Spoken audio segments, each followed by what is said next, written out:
Today we are going to talk about an exciting and encouraging journey from undergraduate studies or from bachelor's straight to PhD at Yale University. That is really a big thing, and whilst we want to celebrate our brother, we also want him to share his story with us, so that those of us who are in the process of applying to schools and thinking about school application, his story can inspire you in the process. So you are welcome, Ima. Thank you. How are you doing? I'm doing great. How about you? I'm good. Good to have you here.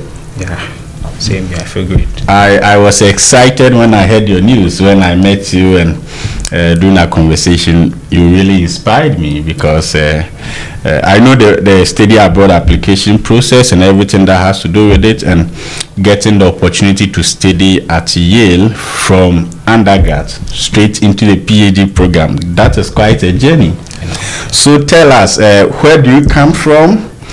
What are you studying at Yale now, and which department are you? Okay, my name is Emmanuel, like you said. I'm a PhD student in ecology and evolutionary biology, and I basically study savanna vegetation dynamics. And so I'm in the Department of Ecology and Evolutionary Biology here at Department of Ecology and Evolutionary Biology. Evolutionary biology. Oh, yeah. That's wonderful. Yeah, and I'm a Ghanaian, so yeah. Yeah, and where did you have your undergraduate study? Yeah, so I did my bachelor's in K University, in the Department of Biological Sciences. So I received my degree in Biological Sciences at K University. At K University, yeah. And I completed in 2020, and then afterwards I proceeded to serve as a teaching and research assistant for the 2020 and 2021 academic year. Oh, okay. So you graduated just 2 years ago. Yeah, 2 years ago. And you did your national service at K University as a TA. Yeah. Okay. And what inspired you to not apply for a master's program, but for a PhD program? Okay. We will come to the school, but what was the inspiration behind that? Okay, so I would say is the research that I'm interested in. Okay. So when I was looking for schools, I did not quite find master's program or a professor that's into like taking master's students that do the kind of research I wanted to do. Yeah. So most of the schools or most of the programs that I looked to were programs that only offered PhDs. Okay. Oh. The US system too is like they have like a straight PhD system. Yeah, so you can. If you are qualified, you can apply for it. And so that's how I got here basically. Yeah. Before we move into the application process and some key issues you want to share with us, sure. How did you feel when you received your Yale PhD admission? Yeah, it was crazy. Yeah. When I got the news, I actually cried. What? Yeah, I shed a tear. You were you not expecting it? Like, no, I think I was expecting it because I kind of prayed about it a lot. And I was very optimistic after I had the interview with you. But the fact that it was a very competitive program, very competitive school, and yeah, I mean, I'm coming from Ghana, undergrad, and like an underrepresented maybe population. So I wasn't expecting it at all. Like I was expecting it, but I wasn't expecting it. Like so, I cried, I shed a tear. I called my big brother. I mean, he was always with me throughout the process. So I called him, and he also didn't know how big Yale was, so he just took the news like normal news, like that. And I called my other brother. I have two big brothers. I called the other one. I was like, "This is the big deal." He also didn't know anything about Yale. Yeah.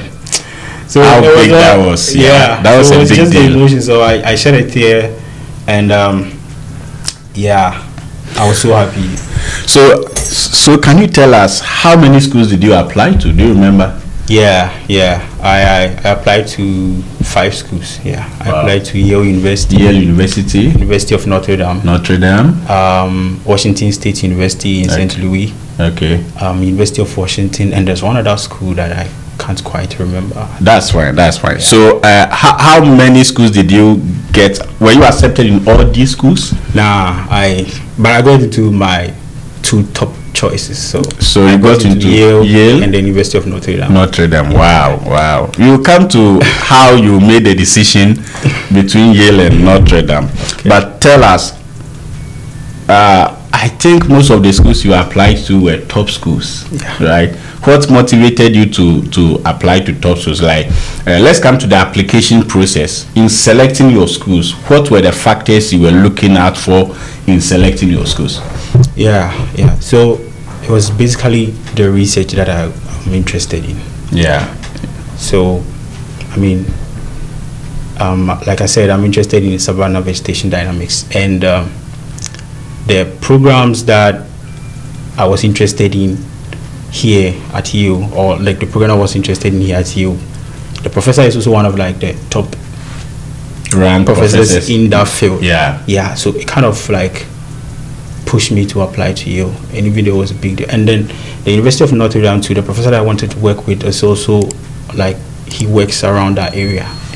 So the main reason why I applied to the schools, okay, the prestige is also part of it. Like, Yale is a big school, University of Notre Dame is a big school, but the most important thing that I looked at was the research that I'm interested in. I don't want to end up somewhere that I'm not interested in. You're not committed to. I don't want to be frustrated for 5-6 years. So the most important thing was the research, and Yale was a prestigious school as well. Yeah. And then the funding too. Sometimes you have to consider those things. The funding. So you are on full scholarship, tuition scholarship, right? Yeah, I'm on full scholarship. Okay. And I think that's very helpful. So when you were selecting your schools, you were interested in the research and how that research will meet your interest. Yeah. Exactly. And I think that's quite profound. So now we will come to what are the things that you did. Now you had your research interest.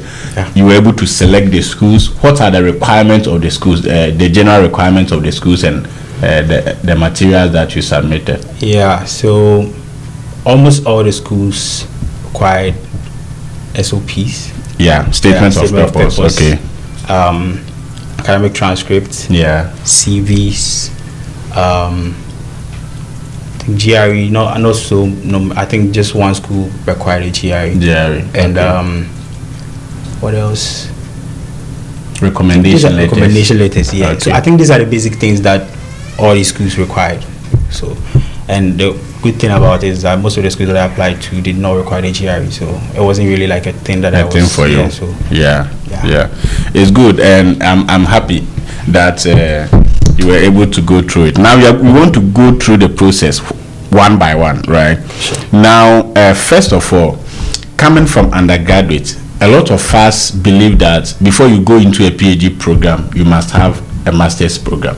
And even in the US system, yes, the US education system accepts undergrad straight into PhD. Yet, many people who apply to PhD programs have masters, especially international students and other. So, what do you think you did well in your application process for you to earn your admission with the kind of scholarship offer that you had in Yale and top schools like Yale and Notre Dame? Yeah, I think that the most important part of the application is, for me, is the SOP. The most important part, right? The most important part is the statement of purpose. Why do you say that?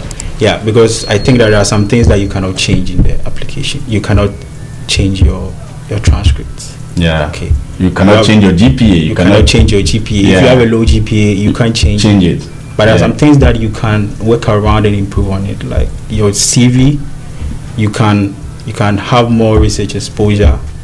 You can work with some research institution and have an exposure. You can work with the faculty in your department and maybe have like more research exposure and add it to your CV. So you can build those things. And then SOP is like, it revolves around your life. It's who you are, the things that motivates you, what interests you, and your goals. So you can actually improve and write better on those things. But things like GPA is fixed. You can't change it. So I think I spent so much time on my SOP than any part of the application. So do you mean to say that it is not only first class students who are admitted in programs like this? No.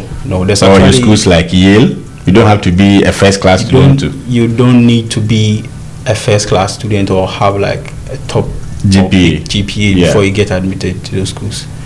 Because it's like, if you have it, it's a plus for you. It's good. It is not something that these people are so much interested, like especially in PhD programs. Yeah. What they are much concerned about is your research experience and interest.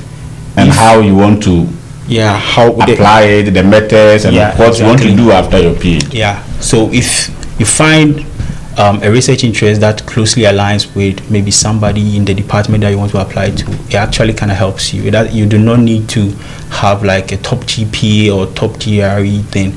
And I think the reason why some of these schools don't really accept the GRE right now is because they think that it is not really a measure of intelligence. Because you can actually spend like 6 months consistently and write a GRE and get like a perfect score.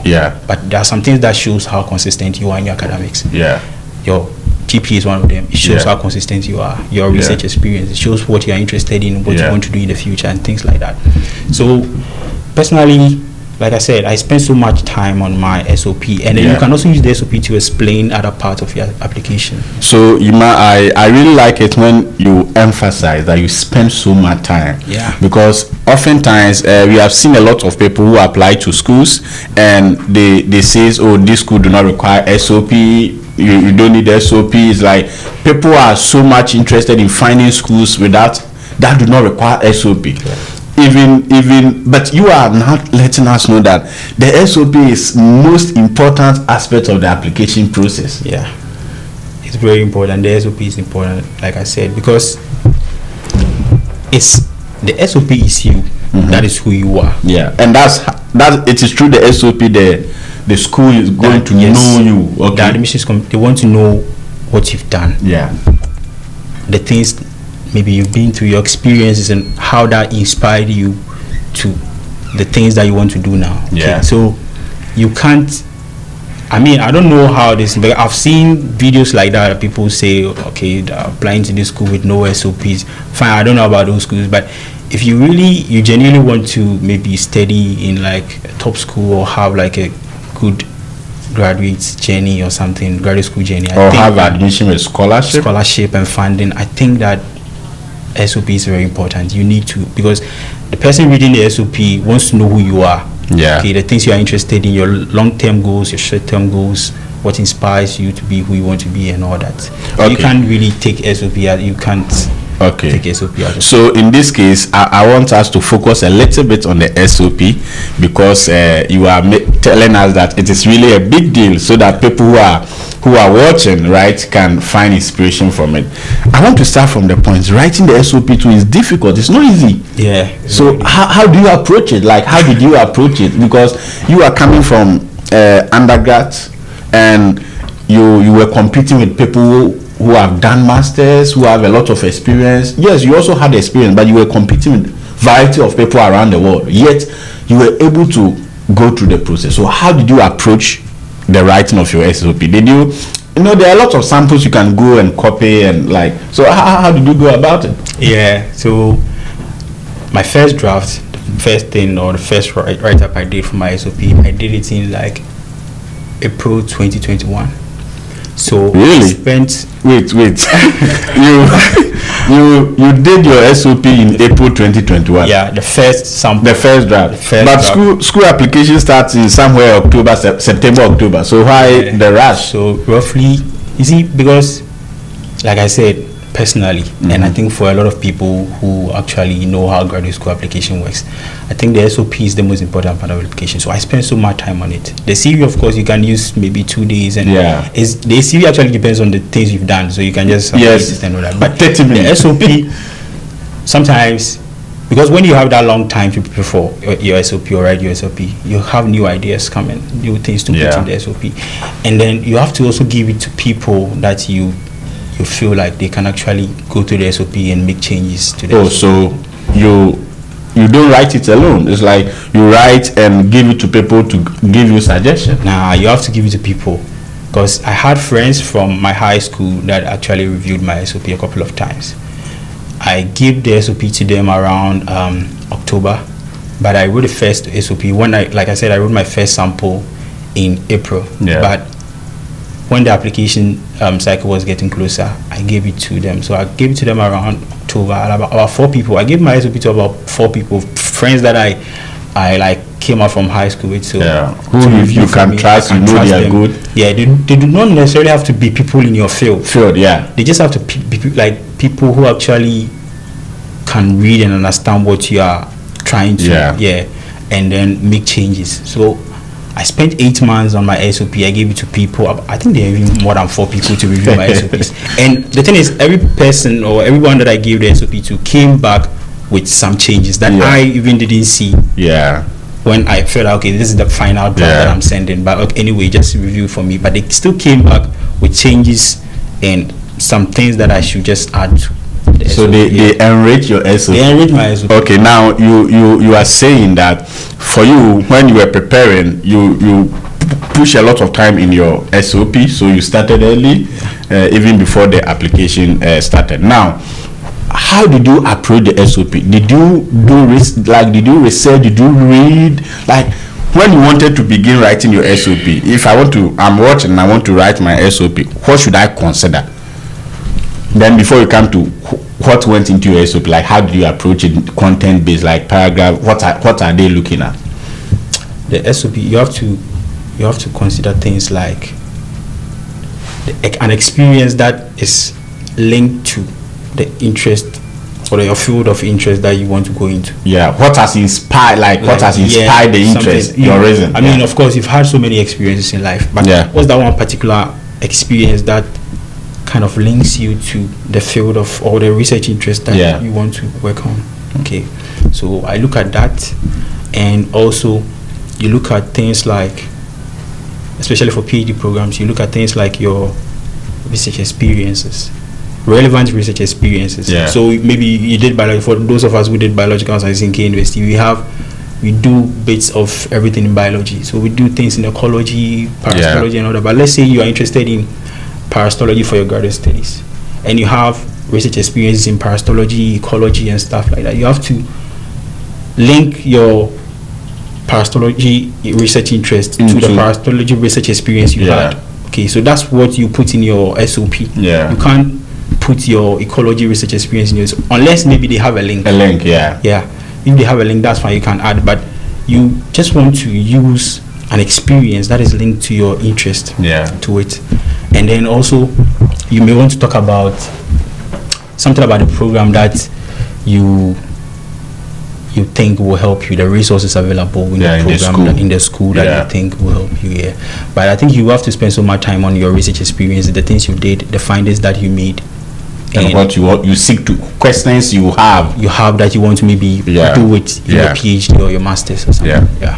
Oh, wow, that is quite a journey, and I'm happy about your experience, and it's really inspiring to hear how you started writing your SOP. So this means that people who really want to study abroad with a lot of funding, or who need funding to study abroad, must really commit time into writing the SOP. So if I don't have a very strong GPA, but I have research experiences, we go to school and so many things happen, and people are not able to build a good GPA. So you are saying that we should focus our attention, 80% of our work, into the SOP, make a very strong statement of purpose in that regard. Very true. Because you can actually also use the SOP to tell them the reason why you had a low GPA.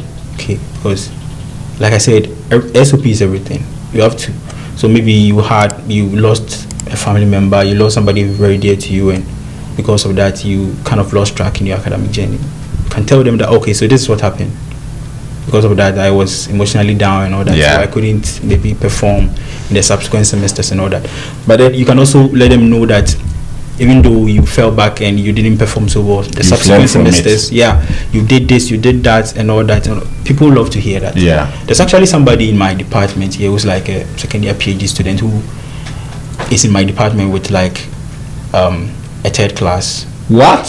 What do you call it? Is it third class degree or something? Yeah, they call it 211 something. I don't know. I think the Nigerians have a way of calling it. Yeah. I think it's 2. They have a numbers for the so first class is like so third class is like below 2.5. Yeah, not about the point. They use a certain system. I don't know how it's done. Okay. But the thing is, he has a third class degree, but and he has a lot of research experience. And he's at Yale. Yeah. What? He's a PhD student at Yale. So sometimes those people who feel like, oh, I don't have a strong story and I cannot come to Yale, you think everybody can come to Yale if they want to put in the work. Yeah.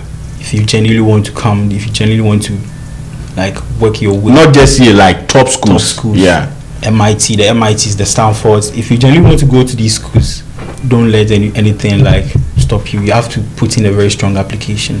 Do you know anyone personally, any friend who is in other top schools? Yeah, there's one guy actually who kind of inspired us to apply to these top schools. I have a friend in Stanford. Oh, Stanford University. So he was like an old friend from our science and maths days. So also from Ghana. Yeah. He went to University of Ghana.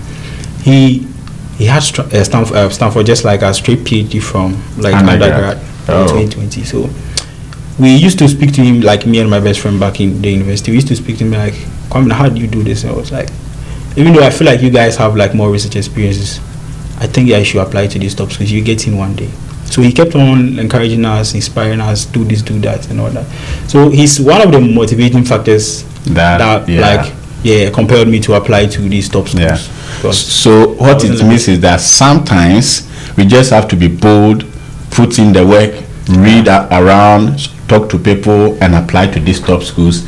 And because if you get admission into these top schools, you are going to get a lot of funding. Yeah. These schools, the Ivy Leagues, they have money.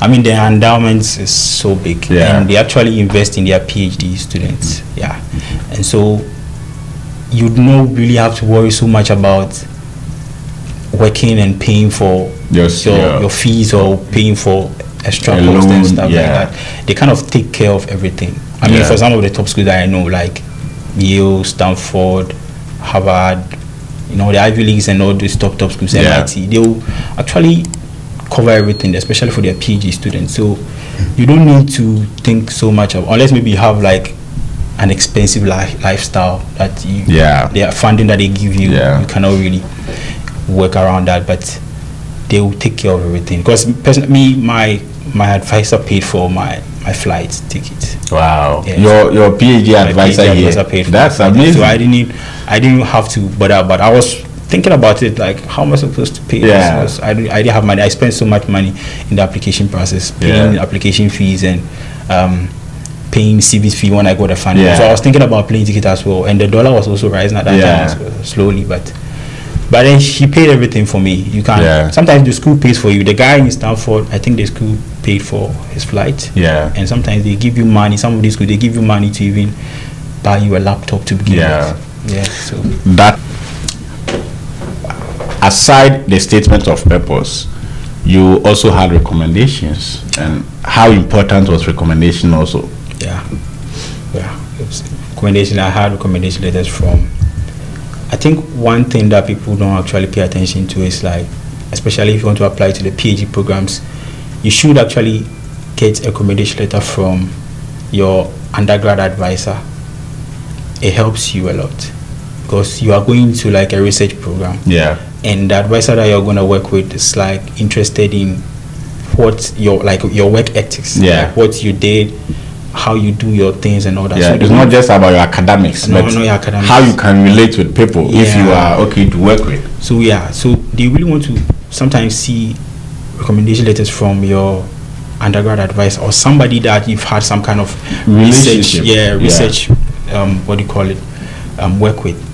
And so the recommendation is not, I think some of the faculties in Ghana, or let's say our schools in Ghana, they have templates that they just, when you go, I need recommendation letter, they will just, so come back in 3 days for it, and then they will just change a few names, change a few things, and then if you had first class, just put your first class then.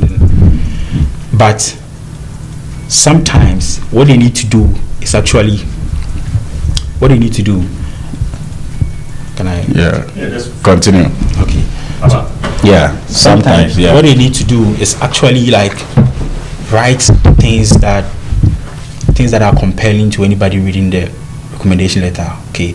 So you can't just say that he's a hardworking student. What did he do that you think he's a hardworking student? Yeah. Okay. The people who wrote my letters of recommendation were people that I had like some kind of close relationship with. So they actually wrote things that can speak about who you are. So things that when you read the letters of recommendation, you realize, okay, this faculty has like some kind of personal relationship with this person. Okay. So, and also like one advice that I want to give to the students, that when you are in school or when you are maybe doing your national service, and I think you have to get closer to the professors. Get closer to the faculty, so that when you need them, it becomes a little bit easy, because they don't want to put their reputation on the line. They don't know you when they're writing a recommendation letter for you. What if you go up there and mess up? It's like their reputation is on the line. So right. You have to get closer to these people. So I took recommendation letters from people that I was a little bit more closer to in the department, and they made it more personal. They wrote it like in a very personal way. It's not like a generalized way where they will say, okay, he's like hardworking, but he had first class in this. He did this, and they make it more personal. He was this, he did. Yeah, this has to be personal. Okay. Yeah, so the one who write the recommendation for you must know you and must be able to speak specifically to your abilities, to your relationship, to your character, not just broadly, generally. He's good, he can do this, and all that. Okay. Now, tell us, what advice will you give to students who are applying for schools at this point? Like people are in the process of applying for schools, and now you've been in the US, you're going to talk about that, right? Your experience here as international student. But what advice will you give to people who are applying to schools now? I think they should, especially for people like us who are coming from like underrepresented communities, I think you should look at schools that have some bit of funding that can take care of you. Money. I mean, you have your research goals. You know that this is the kind of research you want to do, but you should also consider schools that can take care of your needs, like your tuition. At least if they are taking care of your tuition, then maybe you work along the line to pay a few of your expenses. That's okay. That's good. But you shouldn't target schools that like it looks like everything is free, like free, no SOP, no recommendation letters, and you go there, right, but you probably struggle. But if you target these big schools, and then like they shouldn't underestimate themselves. Target the Harvards. Honestly, I studied at Columbia Theological Seminary, and even when I was applying to Yale, I was afraid. It took Paul to push me to say I can do it, I can apply. So it's good you mentioned that people should not underestimate themselves if they are willing to put in the work, because now also most of these top schools are looking for people who are underrepresented, like people who are from less endowed and less privileged societies. So as soon as you show that you have the talent, you have the skills, the knowledge, and willing to work, especially these like top schools, they kind of invest in their diversity. Like recently, because of the whole racism stuff that's going around the world, they're also making like effort to invest in the diverse community they have. Make them look good. Not really, but I feel like it's necessary to because diversity. When you have a diverse community like that, it also kind of you have like an, how do I put it? You have so many what do you call it? You have the probability of getting like smart people is very high. You have somebody from India, you have people from India, from Africa. They are bringing different or diverse experiences across. So it enriches the program itself. So diversity is like a very important part of these schools' mission, and it's like they are investing so much into it. So if you are a top, like I said, you don't need to be a top student. You just need the will to maybe begin graduate school or plan to apply to graduate school, and then target these schools. Like I said, target them. Who knows? Maybe God wants you to be there. So you just have to target them. You can get it. Yeah.